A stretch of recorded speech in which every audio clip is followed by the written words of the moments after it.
Local બસની અંદર મુસાફરી કરવા માટે ચડી। આ બસ પણ ખૂબ જ ખીચોખીચ ભરેલી હતી। ત્યાં અચાનક એક ગામડાના મોટી મોટી મૂછોવા 45 વર્ષના કાકા મારી પાછળ આવીને ઊભા રહી ગયા। અને પછી થયું એવું કે તે દિવસે હું મારી કોલેજ બસ ચૂકી ગઈ।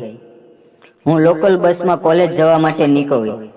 એક બસ આવી જે કોલેજના છોકરાઓથી ભરેલી હતી। હું તે બસમાં ચડી અને તેની વચ્ચે ઊભી રહી ગઈ। અચાનક મને લાગ્યું કે મારી પાછળ કોઈ ઊભું છે અને તેણે મને બસમાં જ, મારું નામ મીનાક્ષી છે અને હું કોલેજમાં અભ્યાસ કરું છું। મારા પરેશ નામનો ભાઈ છે। પરેશ કોલેજમાં અભ્યાસ કરે છે। મારા માતા પિતા ખાનગી સ્કૂલમાં નોકરી કરે છે। મારું શરીર એકદમ પાતળું અને સુંદર હોવાને કારણે મારી કોલેજ અને મહોલ્લામાં ઘણા બધા લોકો મારી મજાક ઉડાવતા હતા, પણ હું કોઈને પરેશાન કરતી ન હતી। હું મારા અભ્યાસમાં જ ધ્યાન આપતી હતી। મને પણ ટપાટપમાં રસ હતો, પણ મેં મારી પોતાની ઉપર કાબૂ રાખ્યો હતો। મારી યુવાનીના ઉંમરે આવીને ઊભી હતી। હવે દિવસે ને દિવસે મને આનંદ કરવાનું મન થતું હતું। હું મારા કંપાસમાં મારા હાથની આંગળી મૂકીને મારું કામ કરતી હતી। મારા બધા મિત્રોને પોતાના બોયફ્રેન્ડ હતા, પરંતુ મેં કોઈ સાથે દોસ્તી કરી ન હતી, જેનું પરિણામ આજે હું ભોગવી રહી હતી। હું રોજ બસમાં સ્કૂલે જતી। ઘણી વખત મને સ્કૂલે જવામાં મોડું થતું અને હું સ્કૂલ બસ ચૂકી જતી અને મારે સ્થાનિક લોકલ બસ દ્વારા ઘરે આવવું પડતું।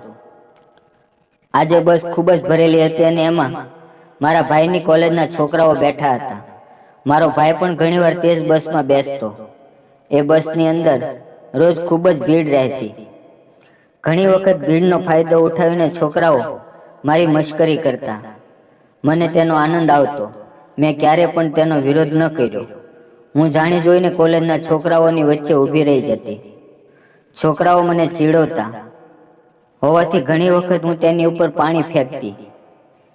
એક દિવસ મેં મારા મિત્ર પાસેથી ટપાટપ વિષયની ઉર્દૂ બુક જોઈ। હું તેને છુપાવીને મારી સ્કૂલમાં લઈ ગઈ। તેની અંદર સરસ મજાના ચિત્રો હતા।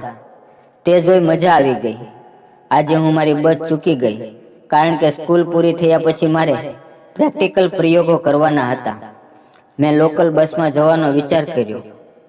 મને ખુજલી થઈ રહી હતી। મને એક સુંદર મજાનો વિચાર આવ્યો અને હું વોશરૂમમાં ગઈ। મેં મારા થોડાક વસ્ત્રો મારી બેગની અંદર મૂકી દીધા। પછી હું સ્કૂલેથી બહાર આવી અને બસ સ્ટેન્ડ ઉપર બસની રાહ જોવા લાગી। જે બસ ભરેલી ન હતી તેમાં હું ન ગઈ। થોડી વાર રાહ જોયા પછી ખીચોખીચ અને આખી ભરેલી કોલેજના છોકરાઓની બસ નીકળી। હું તે બસમાં ચડી ગઈ અને વચમાં જઈને ઊભી રહી ગઈ। અહીંથી મારા ઘરે જવાનો રસ્તો લગભગ 25 કિલોમીટર દૂર હતો। અચાનક મને લાગ્યું કે મારી પાછળ કોઈ ઊભું છે। હું મનમાં ને મનમાં હસવા લાગી। ખૂબ જ ભીડ હતી, જેને લીધે હું તેનો ચહેરો જોઈ શકતી નહોતી અને તે પણ મારી પાછળ જ ઊભો હતો। આથી તે પણ મને કે મારા ચહેરાને જોઈ શકતો ન હતો। તેણે મારા બેગની અંદર હાથ નાખ્યો। હું ચૂપચાપ ઊભી રહી। હું તેના આગળના પગલાંની રાહ જોઈ રહી હતી। જ્યારે મેં વિરોધ ન કર્યો તો તેની હિંમત આવી ગઈ। મને ગલી પછી થવા લાગી। તેણે મારા કાનમાં ખુસફુસ ખુસફુસ વાત કરી અને તેણે મને કહ્યું કે આજે તમે પૂરી તૈયારી કરીને આવ્યા લાગો છો। મેં કાંઈ જવાબ ન આપ્યો અને ફક્ત મારું માથું હામાં હલાવ્યું અને તે પણ ખીચોખીચ ભરેલી લોકલ બસની અંદર બસનું એક ટાયર અચાનક ખાડાની અંદર પડ્યું અને મારા પગ ખુલી ગયા। આથી તેણે સરળતાથી હાથ મૂક્યો।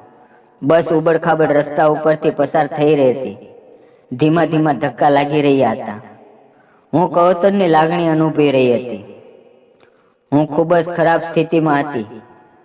મને લાગ્યું કે કોઈએ મારા મનને પોતાના વશમાં કરી લીધું છે। આજુબાજુમાં શું થઈ રહ્યું છે તેનું પણ ભાન રહ્યું ન હતું। ભીડને કારણે કોઈને કંઈ ખબર પડતી ન હતી।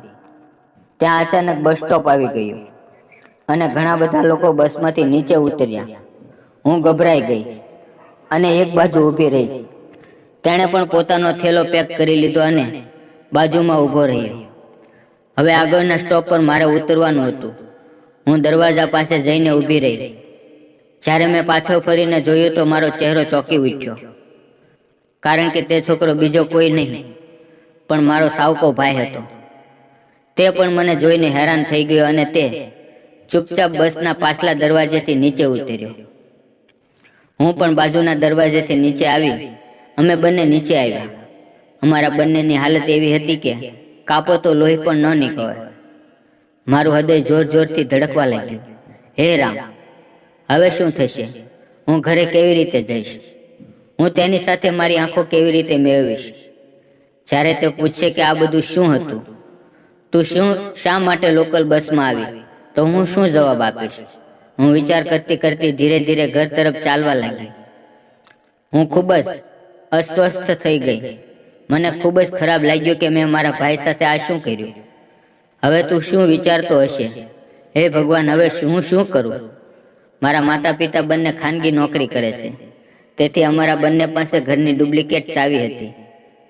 જ્યારે હું ઘરે પહોંચી, હું દરવાજો ખોલીને ઘરમાં પ્રવેશી. મારો ભાઈ ઘરે ન હતો. તે કપડાં બદલીને તેના મિત્રોને મળવા જતો રહ્યો હતો. મેં રાહતનો શ્વાસ લીધો. મારા રૂમમાં ગઈ અને મારા કપડાં બદલવા લાગી. હું અરીસા સામે તેમ જ ઊભી રહી. મેં જોયું કે મારા ભાઈની બોટલનું પાણી મારા પગ સુધી વહી ગયું હતું અને તે સુકાઈ પણ ગયું હતું. મેં મારા આખા શરીર તરફ જોયું. હું ખૂબ જ સુંદર હતી. બસમાં બનેલો બનાવ ફરી યાદ કરીને હું હેરાન થવા લાગી. ઘરનો દરવાજો બંધ કરેલો હતો અને કોઈને આવવાનો ડર ન હતો. હું શાંતિથી મારા રૂમમાં સૂઈ ગઈ. મને મારી જાત પર ખૂબ જ શરમ આવી. મારો જીવ આમથી તેમ ભટકતો હતો. હું વોશરૂમમાં જઈશ, સ્નાન કરી અને ડ્રોઈંગ રૂમમાં આવીને ટીવી જોવા લાગી. હું એવું ઈચ્છતી હતી કે ભાઈ આવે અને અમે ઘણી બધી વાતો કરીએ. લગભગ રાતના 11 વાગ્યાની આસપાસ મારો ભાઈ આવ્યો. તે મારા રૂમમાં આવીને મારી પાસે બેસી ગયો. હું કાંઈ ન બોલી. મેં શરમાતા શરમાતા ભાઈની છાતીમાં ચહેરો છુપાવીને કહ્યું, શું તું મજાક કેમ કરે છે? તો તેણે કહ્યું, આ મજાક નથી, સત્ય છે. તેણે મને વળાંક આપ્યો અને પાછળથી મારા કાનમાં કહ્યું. મેં કહ્યું, ના ભાઈ, આમ ન કરો, મને ખૂબ દુઃખ થશે. તો તે કહેવા લાગ્યો, તું જરાય ડરીશ નહીં, હું તારી સાથે છું. તેના કહેવાથી મારી અંદર પણ ખૂબ જ હિંમત અને આત્મવિશ્વાસ આવી ગયો. મારા ભાઈએ મારી સામે હસીને જોયું તો હું ડ્રેસિંગ ટેબલની સામે ઊભી હતી. મેં મારું માથું ઊંચું કરીને જોયું તો મારા ભાઈનો ચહેરો લાલ થઈ ગયો હતો અને તેની આંખો આનંદથી બંધ હતી. એવું લાગતું હતું કે તેને આજે ખૂબ જ આનંદ મળી રહ્યો છે. સવારે જ્યારે મારી આંખ ખુલી ત્યારે મારા શરીર પરનો થાક ઉતરી ગયો હતો. હું ધીમે ધીમે સ્નાન કરવા માટે બાથરૂમમાં ગઈ અને ઝડપથી તૈયાર થઈને નાસ્તો બનાવ્યો. મેં અને મારા ભાઈએ નાસ્તો કર્યો અને ફરીથી અમે બંને કોલેજ જવા માટે નીકળી ગયા. અને આજે પણ હું એક બીજી લોકલ બસની અંદર મુસાફરી કરવા માટે ચડી. આ બસ પણ ખૂબ જ ખીચોખીચ ભરેલી હતી.